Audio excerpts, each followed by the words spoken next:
Sejam bem-vindos ao Chá de Trovão dos episódios 1 ao 4 de Dance Dance Dancer, ou Dancer, não sei como pronunciar isso.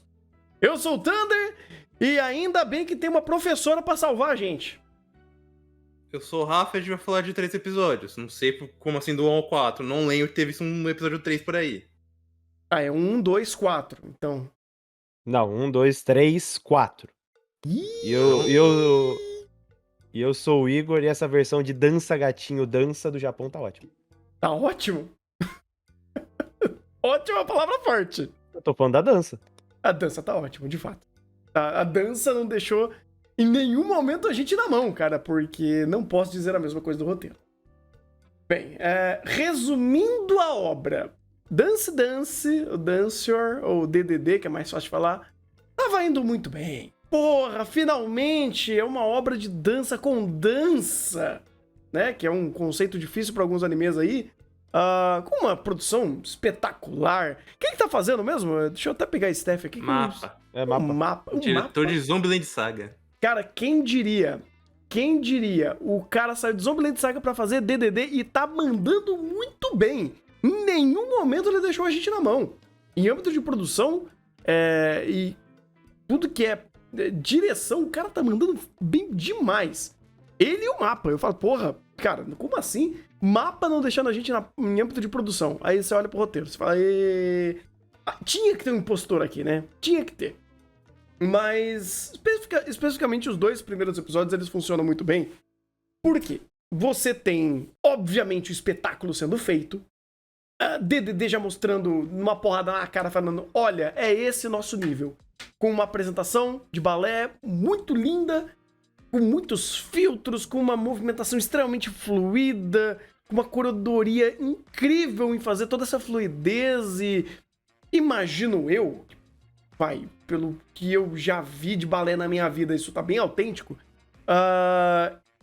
Cara, incrível, incrível. E se eu não me engano tem até uma galera que é da área mesmo que tá ajudando a fazer as danças, então você tem de fato uma coisa que você compra toda essa coreografia e um espetáculo à parte. Cada dança aqui sendo executada é um espetáculo à parte. Então, você fala, legal, temos de fato um grande pilar aqui que é a produção para carregar tudo isso. Você olha o nosso protagonista, nosso quase chamado de Tatara, o Junpei, você vê, beleza, ele era um bailarino na adolescência, cresceu, adolescente babaca, coisa de, esse negócio dessa balé é coisa de homem, e aí ele fala, verdade, né, coisa de homem, né, vou começar a fazer luta e futebol, então aí eu vou virar machinho. E aí você tem esse conflito, você fala, ei, que beleza, né? Só que o balé não saiu dele, aí ele tentando resgatar tudo isso, parecendo uma waifu, e vai indo, a história vai indo, você fala, legal, dá pra comprar, dá pra ir, dá pra fazer o negócio funcionar. Ele consegue ser um adolescente babaca, mas que ainda tem conflitos bem superficiais, mas é o que a obra precisa pro começo. Você fala, legal, me mostra essa progressão, eu quero ver esse ponto de você virando a chave, esquecendo ou se aceitando do jeito que você é, do que você gosta e deixando essas leituras bem superficiais sobre masculinidade de lado, porque isso daí DDD não ia querer trabalhar tão profundamente, até chegar ao episódio 3. Rapaz, esse episódio 3 é muito alienígena. Isso daí eu não sei como catalogar esse episódio 3, porque é incrível tudo que ele estava trazendo de leitura de personagem, perspectiva, temáticas que eles estavam querendo trazer aqui para tanto o Junpei quanto até, querendo ou não, introdutoriamente pro Ryo, e a Miyako tava mais ou menos ali, mas enfim, o que importava era mais ele fazendo essa virada e se entregando de fato ao gosto dele e até ele se redescobrindo. E aí a gente tem esse episódio 3 que ele simplesmente erra em tudo. E aí eu olho e falo, eu não sei o que pensar. Eu não sei se eu continuo comprando esse espetáculo separadamente, que é a produção, deixo o roteiro de lado e sigo na história. Eu fiquei extremamente confuso. E aí veio o episódio 4 pra dar uma nivelada nas coisas. colocar as coisas no trilho de volta e falar, dá pra continuar DDD, não precisa dropar nesse episódio 3, apesar de encher a gente de ódio. Alguém quer falar um pouco sobre Falar essa... que eu vou encher vocês de ódio, né? Não me coloca no meio dessa não, tá? Você comprou o episódio 3? Não comprei, mas eu não fiquei tá. cheio de ódio. Ah, ótimo. Eu fiquei muito decepcionado com a perspectiva que eles queriam dar pra aquele episódio. Você tem relacionamento de personagem e você estabelece isso de maneira lógica nos primeiros episódios, 1 e 2, e você vai pro episódio 3 e você vincula tudo isso a um aspecto emocional de todo mundo, no sentido, aspecto emocional no sentido de eu vou fazer bullying com aquele cara porque ele é fácil de ser zoado, aspecto emocional pra, como que eu vou dar uma resposta? Eu vou sair dançando balé aqui no palco pra mim fazer o outro protagonista chorar, porque eu preciso que ele sinta empatia por mim, pra que ele tenha o gatilho pra ele desistir e parar com essa ideia de, não, balé é coisa de menina, balé não é viril. Então, tipo, eu entendo o que ele queria fazer, isso tinha que acontecer, ele tinha que ter um gatilho dentro dele pra ele sair do resto e focar apenas no balé, então, tipo, isso tinha que acontecer em algum momento. Só que o episódio 1 e 2 faz com que isso seja progressivo.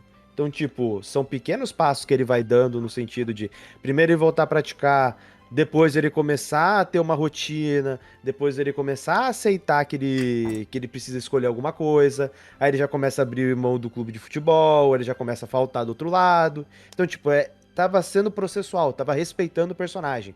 Só que aí, eles queriam criar um gatilho, que eu entendo, né, pra você fazer essa quebra e o personagem sair da zona cômoda, sair da comodidade dele pra tomar ação, porque ele precisava tomar uma ação. Com isso, ele foi lá e tomou ação, e que a ação não foi dele. Foi todo esse contexto em que envolvia o Luo com relação ao bullying que ele sofreu dentro da escola e o gatilho pra ele dançar naquela situação. Então, tipo, o gatilho pra ele dançar, pra mim, foi, assim, muito forçação de barra pra falar o mínimo. O mínimo pra falar é forçação de barra. Mas eu entendo qual que era a ideia em torno disso. Só que a forma como eles fizeram ficou muito meia boca, mas muito meia boca. Tanto que, quando você pega no episódio 4, é fácil você, quero esquecer o episódio 3. Não é difícil. Porque o que eles associam do episódio 3 é com relação à mudança do protagonista. Então tem um único aspecto que ele vincula, eu mudei por causa de você. Beleza. Se fosse um contexto diferente e melhor, essa lembrança seria melhor pra gente. Como não foi, fica complicado. Mas esse aspecto era do gatilho. E quando ele dá o gatilho, aí parece que a narrativa vai realmente e muda no sentido de que, agora ele tá focado no balé, agora a gente vai ter desenvolvimento nesse sentido, agora dá pra gente ter mais performance, agora a gente consegue possibilitar que a professora brilhe mais nesse sentido, que consiga aparecer mais em cena, que ele tenha mais responsabilidade, principalmente a aceitação de si mesmo com o que ele vai fazer. Ou seja, muitas outras travas que haviam sido colocadas na frente do personagem foram uma caindo depois da outra, propiciando que o episódio 4 existisse. Então, tipo, o episódio 4 só é tão bom porque o episódio 3 fez o que ele fez. Só que o episódio 3 fez o que ele fez de uma maneira péssima. Então, tipo, por isso que eu falo que eu fico decepcionado. Porque o que foi apresentado no episódio 3 era exatamente o que eu esperava, que era um ponto de quebra, só que eu não esperava que ia ser tão ruim. E eu coloco que é uma decepção e não o fim do mundo, porque o episódio 3, dentro do conflito que ele colocou lá, até o momento ele é relevante. Porque o que importa é que o protagonista mudou. O que levou ele a mudar teve como ponto que ele se aproximou do Luo. Se essa é a consequência da merda que aconteceu ali, tô muito satisfeito. Porque a dinâmica desses 3 personagens é o que a gente precisa pra narrativa. Porque agora o nosso protagonista não tem mais o grupinho dele de amigo do futebol. Não tem mais aquele grupinho ali. Agora ele vai formar outro grupo. E quem é o grupo? Ele, a garota e o Luo. Então, tipo, as consequências do que foi derivado do episódio 3 são positivas. O episódio 3 é muito ruim. Tem outro problema pra esse episódio 3, porque tem um outro fator além de todos esses que você comentou. Apesar de ser progressiva, o episódio 1 e 2, o final do 2 ele toma uma decisão que eu vou regredir. Que quando ele descobre lá os motivos da da outra chamar ele pra dançar, que não era por ele. Eu até brinquei com isso com um amigo meu, porque ele tava todo animado de ela está tão na minha, e no final quem tava sendo gado sou eu, que coisa triste. Que vai até aquela a cena do trem lá, que o contexto eu acho muito tosco, mas a cena é linda. E quando chega no finalzinho do 2 e você pega o 3, você percebe, cara, ele voltou quase que pro mesmo status de antes. Só que agora você ter que resolver o lado dele pra ele voltar a se animar com a dança, e ele tem que se resolver o lado do Luo, porque todo esse conflito que tá acontecendo. E aí, como você falou, tipo, ele fez isso porque ele mesmo se colocou na situação. Mas ele também precisava fazer isso pra fazer finalmente essa estipulação no novo grupo. Do jeito que foi uma desgraça. Eu acho uma bela uma porcaria. Mas eu odiei esse episódio com todas as minhas forças.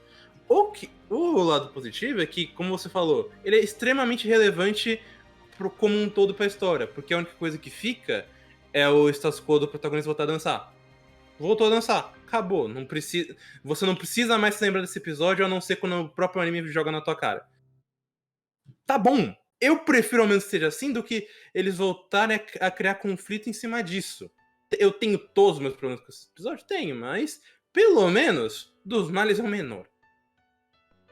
Eu fico até um pouco mais puto, cara, porque ele joga pra muito debaixo do tapete muita coisa boa que ele tava fazendo até então. E ser um episódio 3 tão, importante pra introdução de DDD, é muito triste, porque você dá toda uma virada merda pra conclusão de personagem até o ponto de virada dele começar de fato a dançar o balé, que me parece que o episódio 1 e 2 meio que não serviu pra muita coisa.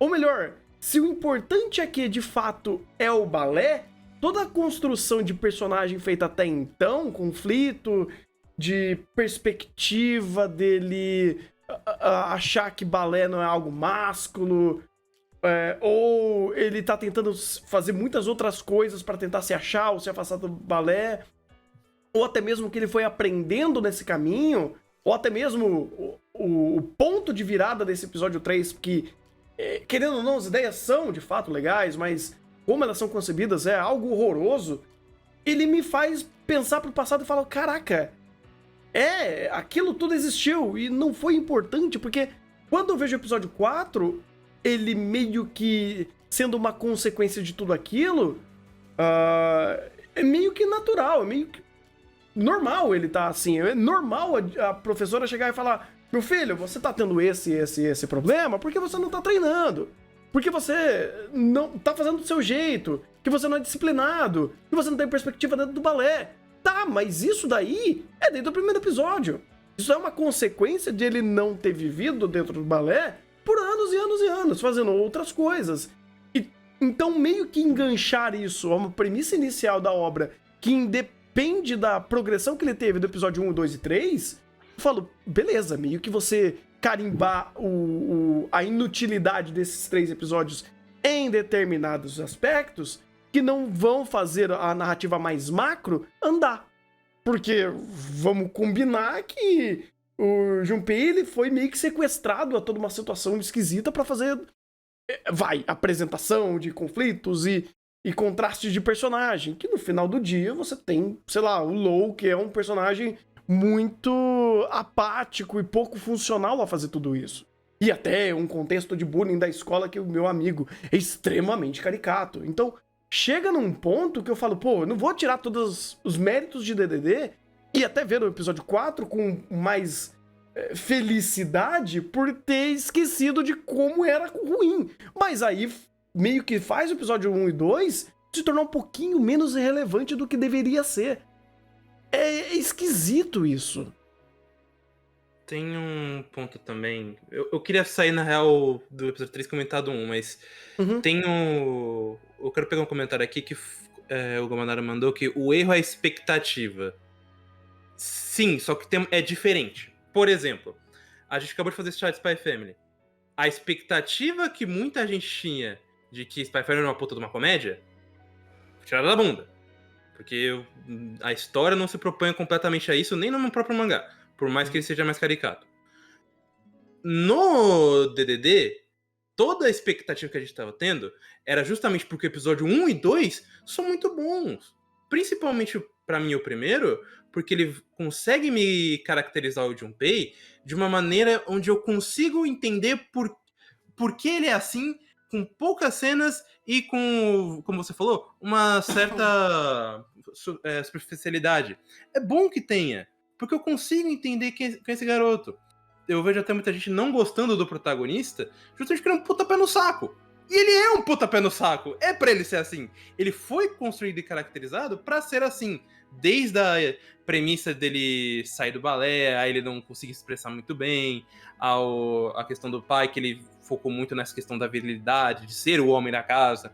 Então você tem uma premissa que é difícil de você se conectar, não necessariamente de comprar, porque o protagonista, ele é um pé no saco, mas que é muito bem apresentada pela produção, pela dinâmica do texto, pelo até o foco que o primeiro e o segundo episódio tem de mostrar essa dinâmica e esse crescimento e reintegração aos poucos do Junpei ao balé. É bacana, é algo muito bem arquitetado, pelo menos para você comprar essa parte. Quando você chega no episódio 3, que não tem essa premissa, ele é extremamente corrido, usa de uns artifícios muito meia-boca até pra te tentar convencer de muita coisa.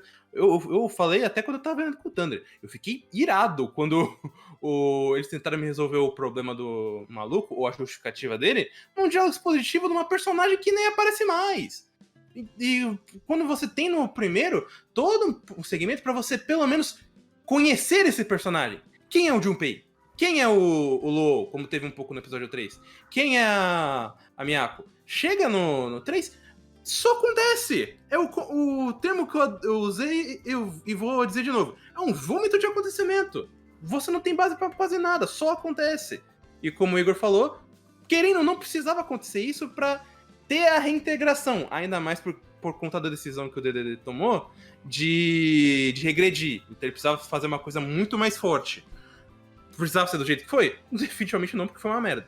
Mas essa coisa tinha que acontecer uma hora ou outra. E ele não queria truncar a narrativa pra isso, ele queria focar no balé. Uhum. Mas é aquele negócio, expectativa e entrega. Porque assim, se DDD quis fazer algo mais elaborado em âmbito de personagem até chegar ao ponto de virada e fazer o personagem de fato entrar no, entre aspas, esporte, eu não sei se dá pra catalogar como esporte, mas enfim, dois exemplos bons a isso. Você tem Haikyuu, que ignora premissa de personagem e bora direto pro vôlei. E entrega isso muito bem. Você não sente falta de introdução de personagem porque os estereótipos iniciais funcionam. Você não tem um puta dramalhão de família ou algum impeditivo do personagem que não seja o óbvio problema de tamanho. E vai, e segue, e joga ele direto pro plot principal da história. Ou como o DDD começou a fazer...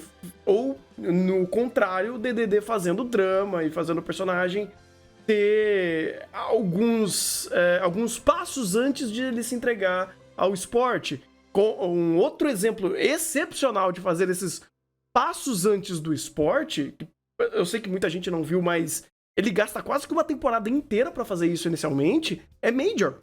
Major você gasta tanto tempo pra conceber personagem que quando eles começam a jogar beisebol, você fala, nossa, é verdade, né? Isso daqui é uma história de beisebol. E faz bem, e te entrega bem a base até chegar ao esporte em si.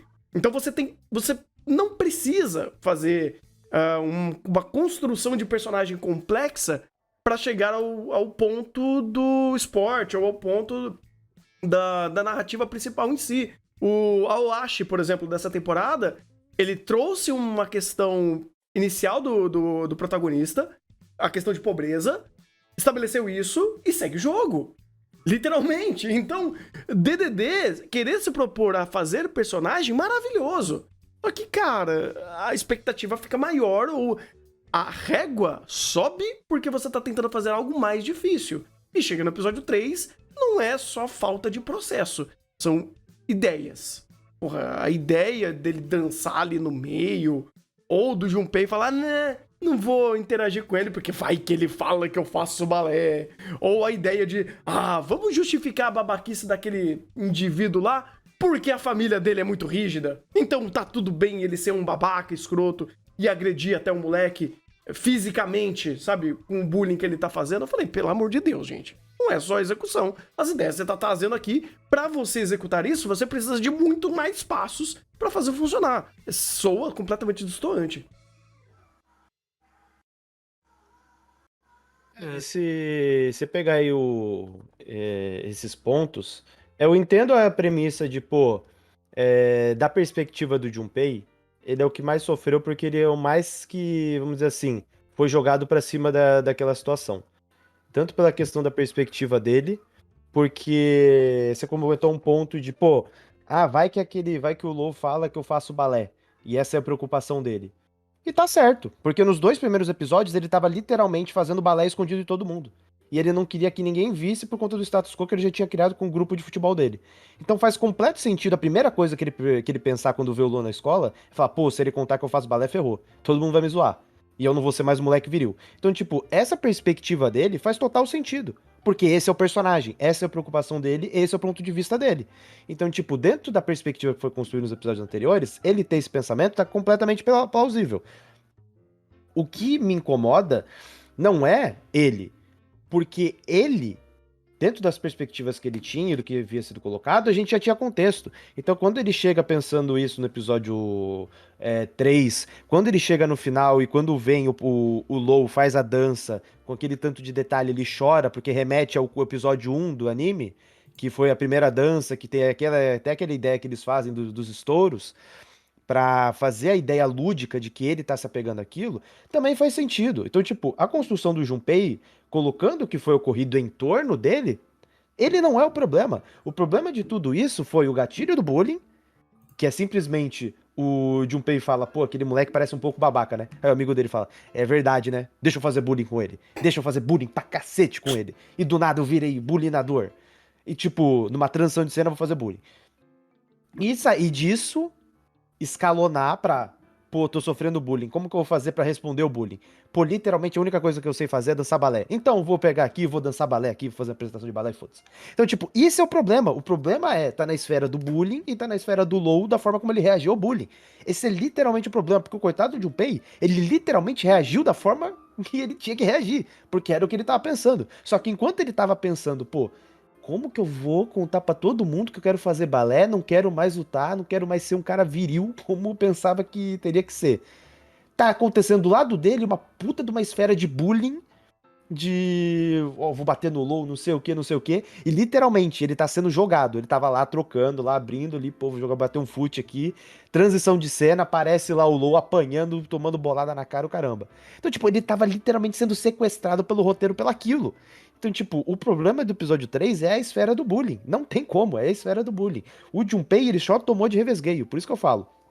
A resolução do Junpei ter esse gatilho, pra mim, graças a Deus, sai disso. Sai dessa premissa do bullying, sai dessa esfera. E o ponto que eu ainda coloco mais aspecto no Junpei, que ele também tomou de revesgueio pela terceira vez, foi no outro aspecto de episódio anterior, o Lou vai lá, bota o dedo na cara dele, chama ele de macaquinho, fala que ele é um merda, não sei o quê. Transição de cena, tá o Lou no chão tomando bolada na cara. Pô, aí ele vai lá e pensa, pô, esse daí não era o cara bam que fazia isso, fazia aquilo, que ele era elegante, o caramba 4, agora ele tá tomando bolada na cara, não tá fazendo nada. Então, tipo, cara, tudo quando você pega da perspectiva do Junpei faz sentido, só que a forma como é construído é complicado. E eu usei bolada na cara sim, porque ele tá tomando bolada na cara. Literalmente. Sim. Mas é um problema, porque o episódio 3, por mais que a gente fale, não é a perspectiva do Junpei. Não sim. É que ele é jogado. É literalmente. Sabe quando você tá com o bonequinho no jogo? Você pega o bonequinho, arrasta, ele cai dentro da cena? É isso, pô. Você joga o cara do Sims da piscina e tira a escada. Mas é literalmente isso, Thunder. Imagina assim, você tem ali um momento do personagem tendo a sua crise de identidade, do que ele realmente acredita, se ele realmente vai ser viril, voltando ao balé, ou será que ele está tendo uma vida imoral e aceitar o bullying do cara? Mas tudo bem, ele tem esse conflito, que é o conflito correto.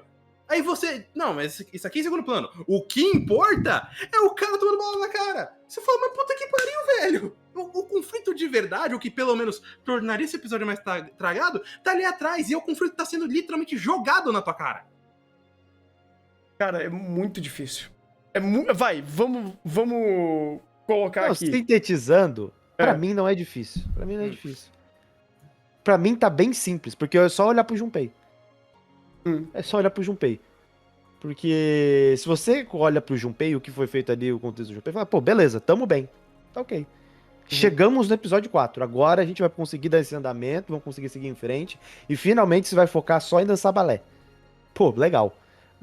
O bullying. Ficou pra trás. Aconteceu. É só se focar no ponto positivo. Se você ficar olhando pro bullying, esquece. Ah, cara. Tem coisas aqui que eu não quero olhar. Foi o que eu te falei, Igor. É complicado pra mim, porque o Junpei não é o foco. Por mais que a narrativa precise que ele seja o foco, ele não é o foco do episódio. O foco é essa porra desse bullying. E o momento de finalmente trazem o foco derradeiro pra decisão dele é a porra da cena dele enfiando a minha calça na cabeça e tirando. Que aquilo ali é o cúmulo do cringe. Ah, mas ali eu também tô fechado com ele. Eu tô falando, no episódio 3 eu tô completamente fechado com o Junpei, cara. Porque a ideia dele fazer daquele contexto, ele chamar a piada pra si e falar, beleza, vocês querem me zoar porque vocês querem zoar ele porque ele dança balé? Então aqui, ó, tô dançando balé com a minha calça na cabeça. Pô, melhor que isso não tem como, cara. Então, tipo, eu defendo 120 milhões % o coitado do Junpei, porque tudo que ele fez no episódio 3 foi acerto. Mas aí que tá, o episódio não torna. Porque... Não, o episódio não retorna, mas eu tô falando do personagem, retorna. eu tô falando do episódio de completude. O episódio de completude, pô, eu quero bater a cabeça na parede. Não falo só de completude, Igor. Eu falo justamente que por não ser o foco e o momento dele ser sempre jogado, acaba me dando gosto muito mais de que um negócio muito vergonha alheia do que esse momento da recompensa, como você falou. E por mais que, por exemplo, a produção compete a isso, né? Porque não só a cena do Luou remete à cena que ele tinha do Luou dançando, remete à cena que ele teve lá no primeiro episódio, a própria dança dele focando mais no rodopio reflete a própria dança que o Luou tá fazendo, com mais giros. Então, tipo, querendo ou não, você tem essa rima. Só que o único momento que essa merda dessa rima é feita é ali. E não é por culpa da direção, porque a direção tá fazendo o possível pra você se emocionar. Mas o contexto é tão merda que não ajuda a comprar. Muito por isso que eu tô falando, eu não tô vinculando ao contexto, eu tô vinculando a personagem. Se eu vincular o contexto, não tem como desvincular o episódio 3 do bullying, porque o bullying é gatilho de tudo. Por isso que eu tô vinculando o Junpei. E por que eu posso vincular o Junpei mesmo ele não sendo o foco? Porque toda santa cena que tem bullying, ele é colocado no meio. Então, tipo, ele simplesmente aparece ou o conflito vem até ele. Estou de boa no meu cantinho. É tipo, literalmente, ele tá dentro do barril do Chaves, chuta um barril dele e fala, você vai participar da cena. É isso, pô. Que foi, nossa, aquela cena do futebol foi literalmente isso. Pô. Ele tá indo se arrumar. O cara vem aqui, vamos chutar ele, bora! Pô. É isso, pô. Ele tá dentro do barril do Chaves, estão chutando o barril dele e falam, você vai sair e vai participar aqui, pô. Tem festa na vila. É isso, pô. Cara, é muito difícil porque até um pouco de estrutura do como a gente lida com essa situação dessa superficialidade me bate muito nesse episódio 3, porque ele trazer essa superficialidade desse mundo, do que representa essa superficialidade viril, que é essas amizades, que é essas coisas que ele faz, jogar esse primeiro plano e falar, isso importa agora, porra, buga um pouco. Eu realmente, cara, tudo bem, eu entendo isoladamente, se você começar a tirar muito caroço dessa história, fala, beleza, o Junpei tá safe aqui. Mas, cara, tem tanta coisa enraizada a isso, e tanta troca de ótica, que colocar, por exemplo, um dos personagens como focal nessa, que é aquele amiguinho dele babaca, e meio que justificar muito da ação dele, eu até, porra, cara, a ideia de tentar justificar as ações dele é algo assim tão horroroso que ele sequestra muito o andamento da narrativa, ele sequestra muito o entendimento da situação. Isoladamente, acho que dá até pra fazer essa separação de uma forma muito profunda. Mas, cara, esse episódio 3 é intragável, cara. Não, é intragável, mas qual que é o ponto, Thunder?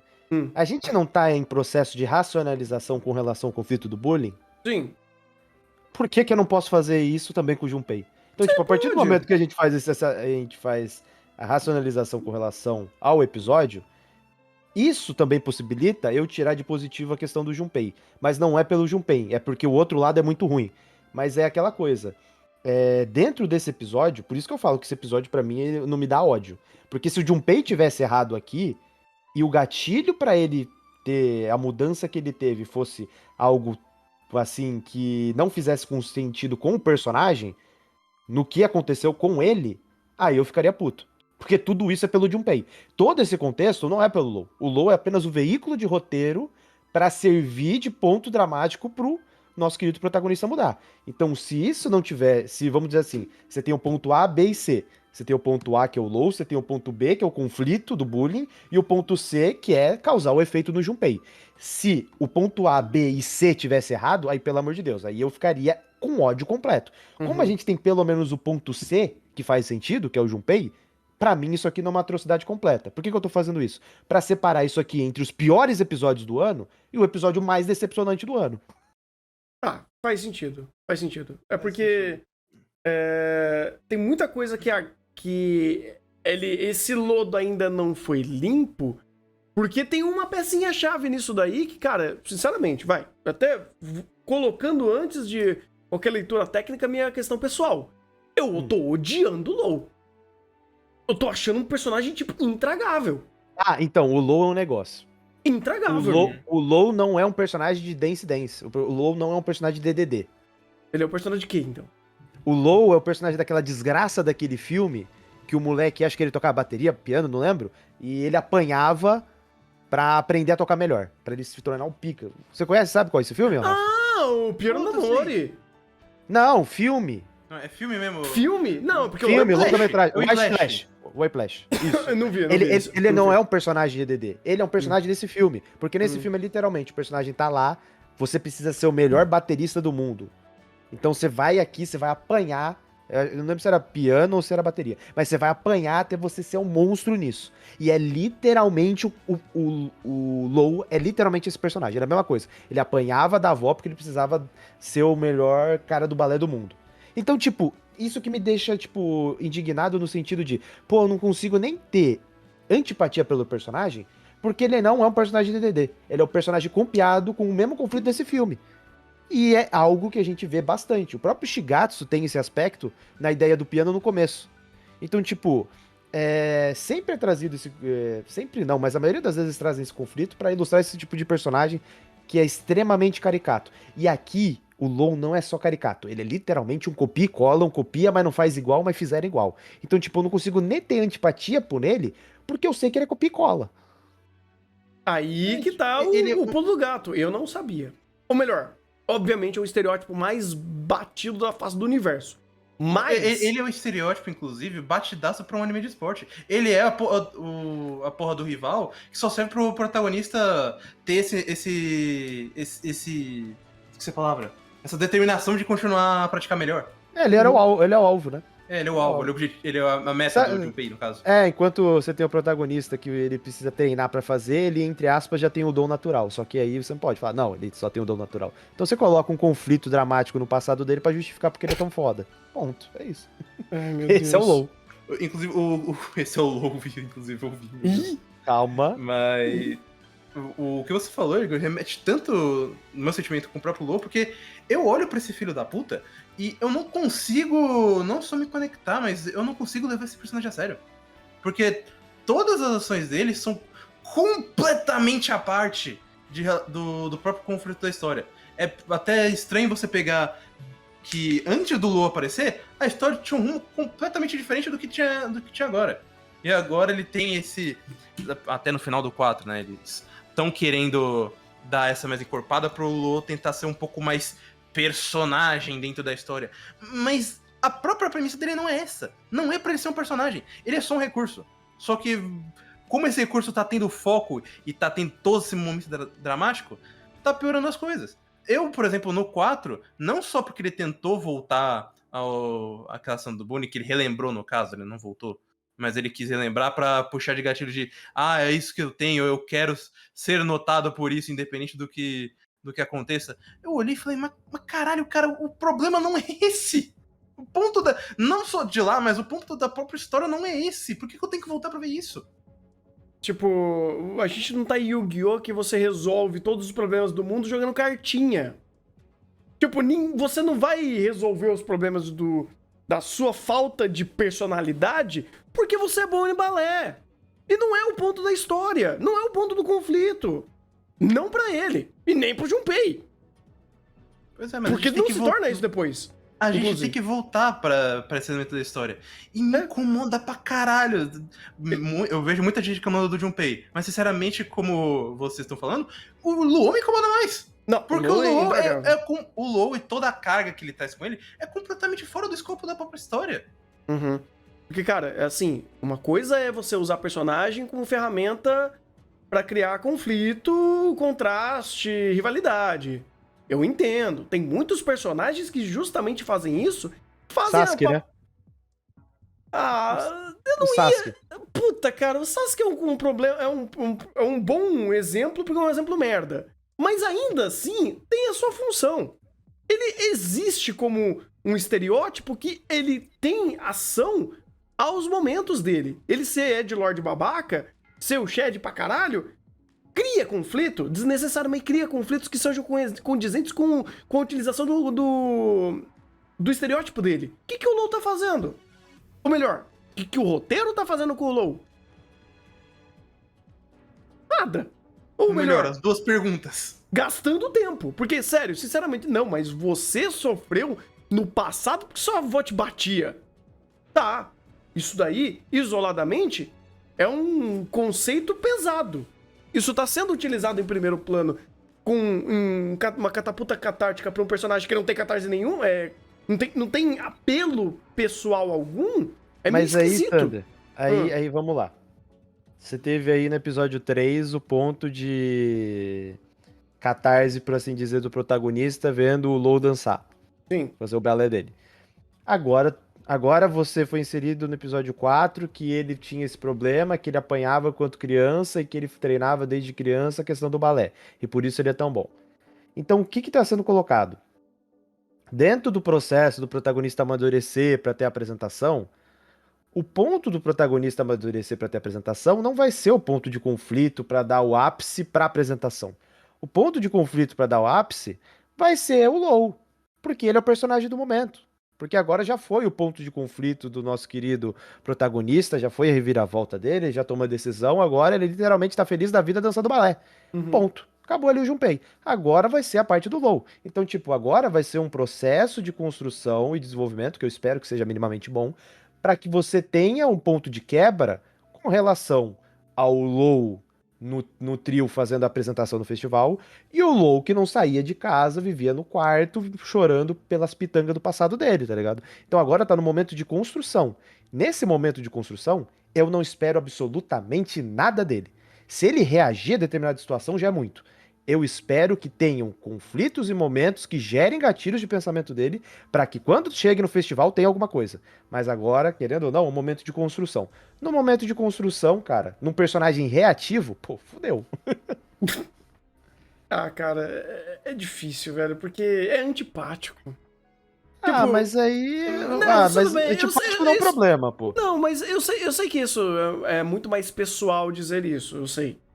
Mas ainda assim, trunca um pouco, porque você tá tentando meio que fazer o difícil. Mas eu discordo, Thunder, porque o protagonista fica naquele lero-lero, eu quero ser viril na porradaria, eu quero bater o fute e virar o Neymar, eu quero fazer balé. Mas aquilo lá truncava a narrativa do mesmo jeito. Mas aquilo lá era superficial. Mas só que o personagem não era antipático. Na real, ele é, o Junpei é bem antipático. Ele não era antipático. Não, quando você compara com o Law, ele não era antipático. Mas peraí. Mas ele também é. O personagem Não, peraí, se a gente tá falando que o Law é antipático, eu tenho que colocar um parâmetro de comparação. Perto, então, o Law é antipático. Mas o protagonista antes, ele também truncava. Mas ele era antipático. Não, ele não é antipático. Antipático é o Law. Olha, ele é um ser humano fantástico perto do Law. Mas System My Writer era um anime ruim, tá? Não, era muito. Mas aí é o que eu tô falando, eu tô comparando com o próprio anime. Porque você Sim. fala, mas aí ele trunca a narrativa. Mas o protagonista indeciso também trunca a narrativa. E isso é positivo, porque ele precisa decidir. E pra decidir ele precisa ter. Porque não adianta, pô, chegar aqui o LOL trunca a narrativa. Ele acorda e fala, vou dançar e vou pro festival. Não é assim também, né, porra?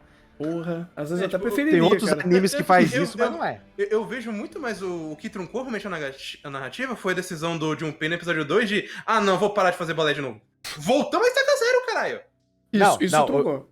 Não, mas isso aí truncou, mas aí tem um outro ponto. Hum. Vou parar de fazer balé porque a waifu falou que não começou a fazer balé por causa do interesse em mim. Ou ela queria que eu fosse amigo do LoL.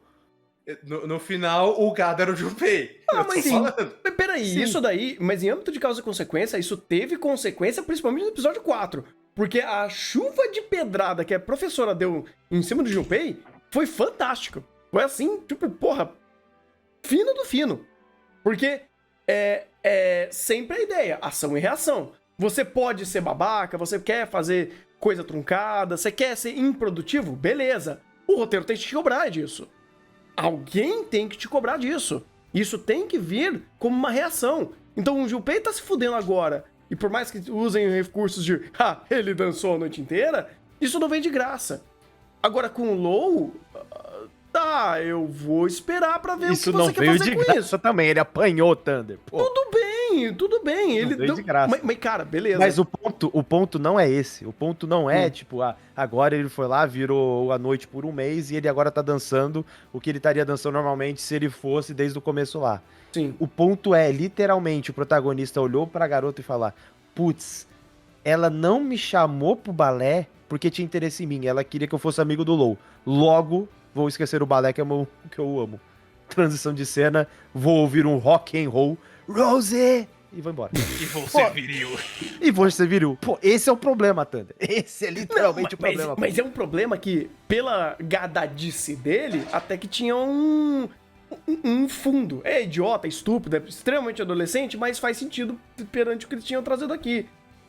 E isso, de novo, geram consequências. Eu quero que, pelo menos nessa parte do Junpei, isso seja respeitado e fala, beleza, você quer ser o Hokage da dança? Só que você vai correr o trecho porque você gastou muito do seu tempo. Você tem muita coisa a evoluir. Você não vai ganhar as coisas de graça. Isso daí, de fato, vem com o tempo. Mas se você quer estabelecer coisas que vão truncar a história, tem que respeitar. Não sei como, mas vai ter que respeitar. Se vier de graça, aí vai estar esquisito. Mas é aquilo, mesmo que respeite, se trunca a narrativa ou se causa algum problema, pô, ainda tô respeitando. Tá, o problema ainda existe. Como é que faz? Sim. Cara, do jeito que estão fazendo, não acho que vai ter muitas perspectivas mais amplas quanto a isso. Vai ser sempre muito...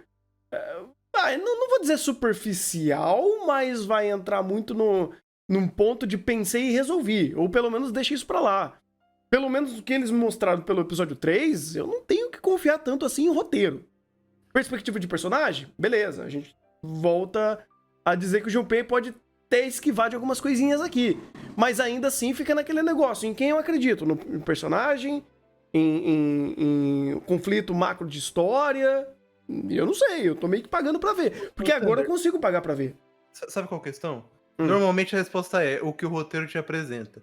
Só que no caso desse episódio específico, eu vou ter que concordar com o Igor, que vai pelo que for melhor pra você, porque se depender do que o roteiro te apresenta, você tá fudido. Não, eu concordo. O roteiro, tipo, me deixou na mão no episódio 3. Dali pra frente eu já não espero muito mais dele. Sinceramente. Inclusive, o que pra mim de longe é o melhor foco de DDD é justamente nas danças. Pô, a staff que a gente tem aqui peguei aqui. A gente tem uma supervisora pra balé, tem um dançarino especializado fazendo a coreografia, e o diretor que faz a cura da parte do balé é um cara que veio da Chef. Pô, aquilo ali é um elemento artístico maravilhoso. E tudo em quesito de animação, direção, toda a montagem da dança e como eles apresentam tanto o impacto da dança em si, né, do momento da cena, tipo naquele episódio 2 do Lago dos Cisnes, quanto o que o personagem tá vendo e sentindo em relação àquilo, no caso a reação do Junpei àquela cena, pô, é tudo muito bem segmentado e bem apresentado. E te causa uma sensação semelhante. Até na merda da cena do episódio 3 do Law dançando, a produção faz todo o trabalho de apresentar aquilo de maneira brilhante, pra você também tentar se emocionar. O contexto horroroso mas é aquilo, você corta a cena e só deixa literalmente o cara dançando, é maravilhoso. Tem uma coisa que... Rafa, é coreografado, tá? Uhum. Não, eu É falei, tudo- até tem o próprio coreógrafo aqui. Não, mas todas as cenas são coreografadas e o anime ele tem uma parceria, da mesma maneira que o Awashi tem parceria com a J-League Soccer do Japão, eles têm uma parceria com a Companhia de Balé de Tóquio. Ah, interessante Uhum. isso. Tem uma coisa... Então os personagens ele tem o pessoal do balé responsável por cada um. Uhum. Uhum. E, cara, isso daí... esse é um grande ponto forte que, bem, depois que a gente meio que separou o show do trigo, tem muita coisa boa que eu quero elogiar DDD, porque ele tá fazendo algo, quando permite, vamos dizer assim, vale e muito, que é criar narrativa em ação de dança. Que é uma coisa... Thunder, Ah. vou te mandar aí no guia da semana, se quiser colocar e passar pra live. Uhum. É a comparação da dança no anime e a dança do responsável no episódio 1. Perfeito. Então aí tem os dois pra você ver como que foi e como foi adaptado. É isso, é meio... Quem fez muito disso, eu acompanhei bastante na época, foi Yuri on Ice. Era maravilhoso. É isso. Mas já eu mostro pro pessoal aqui. E vou deixar o link também nas referências aqui pra vocês verem. Mas, assim, o que DDD faz, e se ele só fizesse isso... Eu sei que é difícil, mas pelo menos o episódio 1 e 2 ele tá fazendo e muito. Tanto que era uma coisa que eu queria muito comentar, mas aí veio o episódio 3 e me deu na cara. Criar narrativa através de execução, de dança. Uma coisa que a gente tá até conversando recentemente, e voltou uma conversa, eu gostei bastante disso ser falado, que foi inicialmente com o Paripi Koumei fazendo errado, né? E aí a conversa foi amadurecendo e eu fui vendo, cara, que tem muito valor em você executar sim. O grande ápice da sua obra visual ou se é uma obra de dança, tem que ter dança. Se é uma obra de esporte, tem que ter o esporte, porque isso agrega narrativamente. Não só a completude da cena, mas também quando você casa isso a perspectiva de personagem, tem um valor fenomenal. Teve vários momentos do episódio 1, 2 e 4... que você agrega isso de uma forma fantástica. Seja Junpei dançando no meio da floresta com a Miyako, seja as apresentações, como eles estão vendo aquelas apresentações teatrais que eles estão vendo. No episódio 4, por exemplo, começa com ele vendo aquele espetáculo e decidindo quem ele quer interpretar, vamos dizer assim. Então você cria narrativa pela apresentação de cena, e a apresentação de cena sendo bonita do jeito que é, bem coreografada, dando muitos tons a sentimentos e sensações e perspectivas sobre cena, cara, isso tem um valor gigantesco quando a obra sabe aproveitar isso, e DDD sabe. Você cria uma imersão de interação de personagem e criando todo um trabalho de storyboard pra fazer o personagem sentir a cena, e aquele impacto de sentimento importa muito mais do que muito lero-lero que pode acabar jogando, que, cara, isso tem muito valor. O que eles fizeram, por exemplo, nesse episódio 2, né, isoladamente, como ele começou a criar essa gadice, vamos dizer assim, com a Miyako, tem um valor muito grande.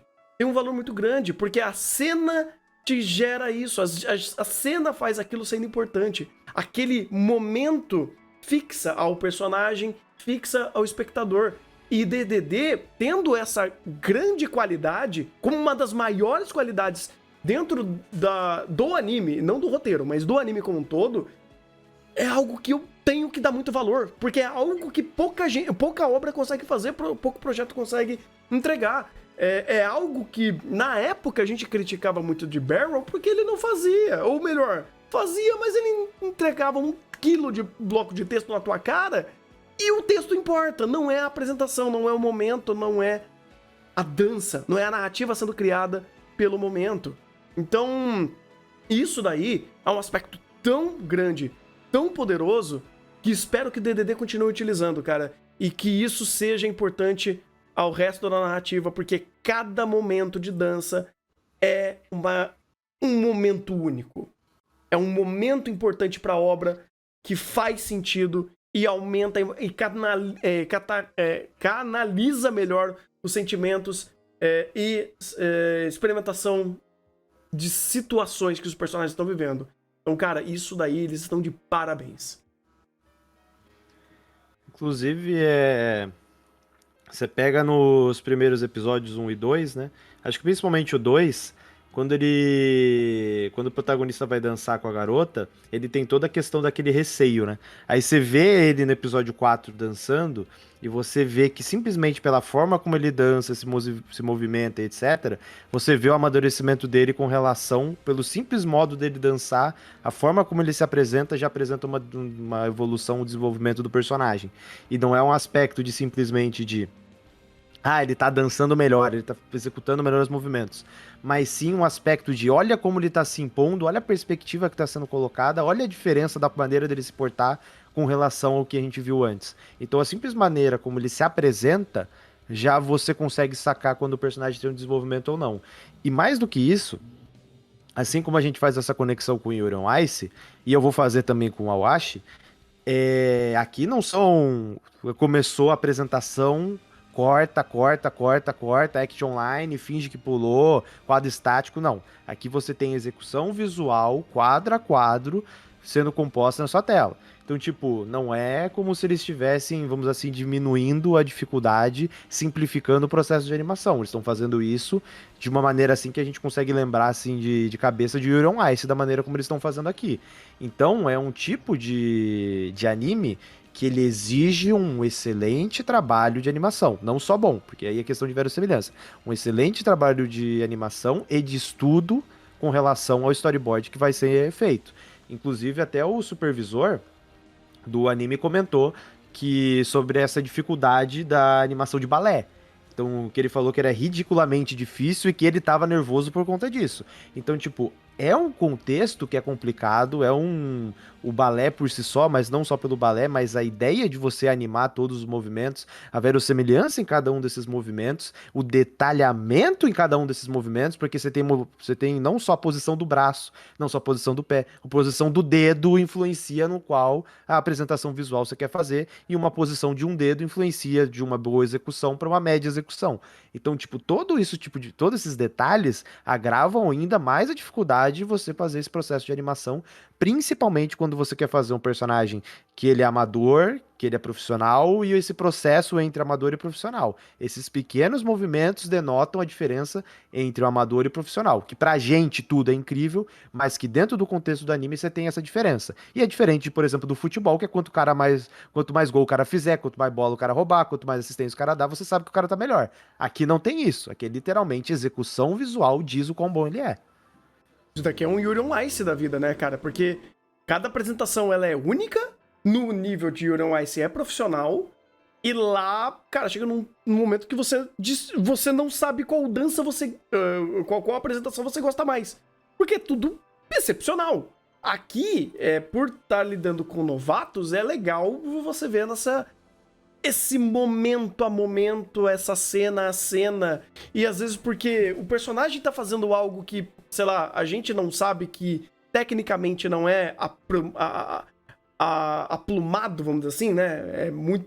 É mais técnico, mas ainda assim tem dois fatores muito interessantes que isso importa pra DDD, e não foi de forma alguma destruído até então, que é esse conhecimento técnico, que a professora, de novo, cara, o que ela fez nesse episódio 4, o meu queixo tá no chão. Porque ela pegou e falou, olha só, pirralhada, é hora da mamãe trabalhar. Deixa eu fazer isso, deixa eu aplumar o que é DDD daqui pra frente. E ela fez isso de uma forma espetacular. Eu vou traçar linha de conhecimento, eu vou traçar perspectiva, eu vou traçar objetivo. E você vai seguir isso. E foi excepcional. E ela falou, técnica importa. Do outro lado, mesmo que a gente não tenha o conhecimento técnico, a gente teve elaboração de cena, que foi, por exemplo, os dois dançando no episódio 2, no meio da floresta. Tem função, tem uma situação que eles mostram em primeiro plano, que é, de fato, essa primeira interação deles e deixa essa ideia de fluir pela música ser conectada depois quando você vê uma outra execução deles junto, né, uma outra dança deles junto, e vê o Junpei tendo uma postura diferente, sendo mais envolvente dentro da sua dança e não tendo, ai meu Deus, não quero tocar nela. Ou até mesmo a piadinha dele tentando levantar e não conseguir. Então, tudo isso importa. E eles estão trazendo isso de uma forma maravilhosa. Que quem tiver muito mais conhecimento dentro da área do balé vai pegar muito mais minúcias do que a gente que vai ver muito mais o que o diretor quer mostrar. Não do micro, o micro também, mas o micro é mais difícil de entender porque você tem todas técnicas de dança, mas o macro sempre muito bem apurado. E visualmente, as cenas que são melhor dançadas, eles têm esse tom muito mais épico. As cenas, por exemplo, eu ia falar Teobaldo, mas não é Teobaldo. O cara lá que ele viu dançando... O Ros... Rotebard. Isso, esse cara aí. Que é um dos protagonistas da peça. E ele fala, cara, eu quero ser ele. E quando você vê ele dançando, você fala, cara, isso daqui é excepcional. Ou o primeiro bailarino que foi apresentado no primeiro episódio. É excepcional porque a produção cria toda uma situação única para aquilo ser brilhante. Mas é por técnica. E pelo outro lado, você tem uma apresentação muito mais vibrante e com um tom muito diferente, até um tom mais artístico, mais... aquela ideia mais envolvente dos dois dançando no episódio 2 sobre um luar, usando muitos tons de azul e toda aquela movimentação deles. Não é uma apresentação super técnica que vai ganhar uma competição, mas é uma situação mais entre eles. Então você tem sempre muito esse detalhe, esse trabalho de criar cenas e cada cena importar. Isso, cara, eu espero de verdade que DDD nos entregue até o final. Porque no meio, entre essas cenas extremamente catárticas e impressionantes, a gente pode ter alguns momentos de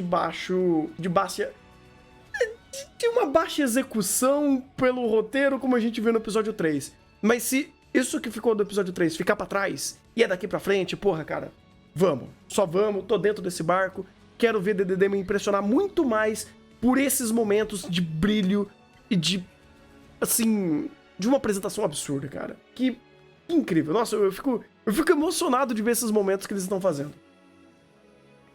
Só trazendo aqui uma informação, o Yoshimi Narita, compositor de série do anime, ele também colocou algumas palavrinhas aqui na entrevista disponível no site, né? Então tá a parte aqui de comentários da Steph. E aí tem uma pergunta que fizeram pra ele: qual foi a maior dificuldade na hora de escrever o script? E o que ele falou, a maior dificuldade dele foi que os episódios, quando ele concebia a ideia, a escala era de 30 minutos por episódio. Porém, tinha que cortar coisas e, consequentemente, ele tentou colocar muita cena do original, tipo, manter o mais fiel possível dentro do tempo que ele tinha. Então, tipo, dentro da projeção do script inicial dele, era escala de 30 minutos por episódio. Dali, dentro daqueles 30 minutos, você faz os cortes. Por quê? Porque diferente do mangá, que são páginas, no anime a execução é muito mais longa da dança. Então ele queria que a escala de narrativa, personagem e a escala de dança, de momentos de dança, ficasse assim, plausível no sentido de pelo menos, sabe aquela coisa de ter uma dança por episódio, coisa do gênero? Então ele queria que ficasse harmônico nesse sentido. E outro comentário que ele fez é que, lendo a história original, que ele leu várias e várias vezes, ele se sentiu muito engajado emocionalmente. E essa foi uma perspectiva que ele levou pro script, porque ele tava muito feliz com trabalhar com a obra, porque ele é muito fã do material original. Então, tipo, um dos pontos que ele colocou foi essa questão emotiva, dessa questão emocional. Isso eu vi completamente no episódio 3. Mas o que me coloca mesmo é a questão de, pô, todo episódio ter pelo menos uma escala de 30 minutos, são 6 minutos de tempo cortado. ReZero, você tinha lá a versão do diretor, que era 30 segundos, às vezes uma extensão de 2 segundos, de 3 segundos de uma cena já fazia diferença. Imagina 6, 7 minutos de episódio. Uhum. Que, cara, eu imagino isso, esse tempo sendo usado pro episódio 1 e 2. Vai dar 10. Vai dar 10. Sim, exatamente. É tipo isso mesmo. Porque, vamos dizer, mas ainda tem questões superficiais aqui sobre a masculinidade frágil dele. Tá, beleza, mas se você trabalhar isso bem, pô, não tem problema. Porque isso daí levanta aquele outro ponto. Até que ponto os problemas de composição de série não são por conta do formato, sabe? Uhum. Porque eu sinto que até o episódio 3, se ele tivesse mais 6 minutos, daria pra dar mais contexto. Porque os problemas que a gente tem aqui é questão de contexto. Então, tipo, se eu imagino, pegando o episódio 3, que seria o pior, mas eu imagino o episódio 1 e 2 com mais 6 minutos, o quão fantástico não seria. Porque ele mesmo fala. Porque ele fala que ele peneirou muita coisa pra ter as apresentações musicais. O que é completamente normal e plausível. Dentro da animação, vamos tirar texto e colocar cena de ação, cena de execução. Mas eu imagino até que ponto a obra seria melhor escrita, descrita, questão de contexto, de montagem, se tivesse mais tempo.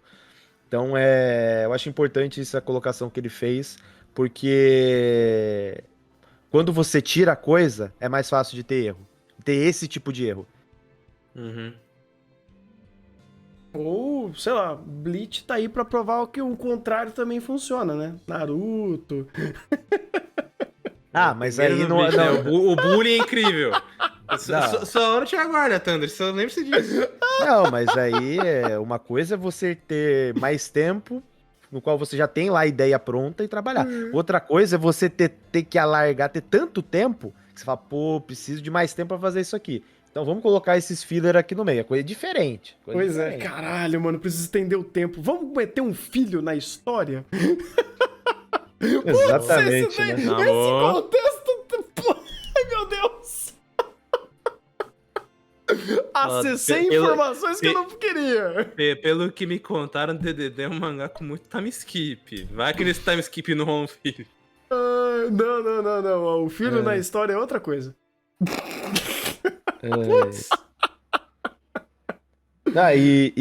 Parabéns pro Narita, porque ele comentou que o que ele queria é criar uma atmosfera adolescente pro anime. Ele acertou em cheio.